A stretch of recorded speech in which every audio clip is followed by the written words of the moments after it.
Assalamualaikum warahmatullahi wabarakatuh. Halo teman-teman, kembali lagi di segmen Kupas Kultum Pas Sore. Perkenalkan, nama saya Salwa Zivana dari kelas 10-5.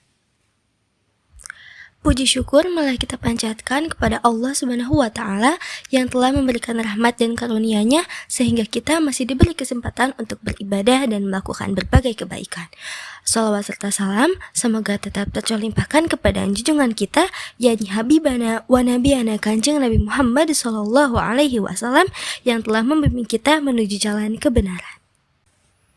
Teman-teman yang dirahmati Allah, pada kesempatan kali ini saya akan menyampaikan tentang pentingnya niat dalam beribadah.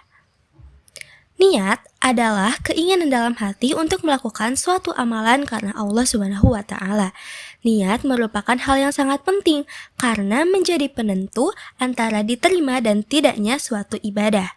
Rasulullah Shallallahu Alaihi Wasallam pernah bersabda, "Setiap amal tergantung pada niatnya." Hal ini menunjukkan bahwa niat menjadi dasar terhadap semua perbuatan yang kita lakukan. Teman-teman sekalian, niat memiliki peran penting dalam kehidupan kita. Niat dapat membedakan antara ibadah dan kebiasaan sehari-hari. Misalnya, makan. Makan adalah kebiasaan, tetapi kalau kita niatkan agar tubuh kita kuat untuk beribadah kepada Allah, maka makan tersebut termasuk ke dalam ibadah. Begitu juga dengan belajar. Jika kita belajar dengan niat mencari ilmu karena Allah, maka belajar tersebut akan bernilai pahala. Selain itu, niat juga harus dilandasi dengan keikhlasan.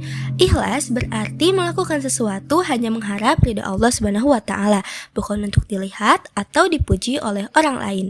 Jika seseorang melakukan ibadah hanya ingin mengharap pujian, berarti ibadah tersebut akan kehilangan nilainya di hadapan Allah. Oleh karena itu, kita harus selalu berusaha untuk memperbaiki niat kita dalam beribadah. Kita harus ingat bahwa tujuan hidup kita adalah beribadah kepada Allah Subhanahu wa Ta'ala. Kita juga bisa membiasakan diri dengan memulai aktivitas dengan membaca basmalah dan menghindari sikap pamer dan riya. Kita juga perlu melakukan introspeksi diri agar niat kita tetap lurus. Teman-teman yang dirahmati Allah, dari penjelasan tersebut, kita bisa simpulkan bahwa niat adalah pondasi utama dalam beribadah. Jika niat kita baik dan ikhlas, maka insya Allah setiap amal yang kita perbuat akan bernilai pahala di sisi Allah Subhanahu wa Ta'ala. Dan semoga kita termasuk ke dalam orang-orang yang selalu menjaga niat dalam setiap perbuatan yang kita lakukan. Wassalamualaikum warahmatullahi wabarakatuh.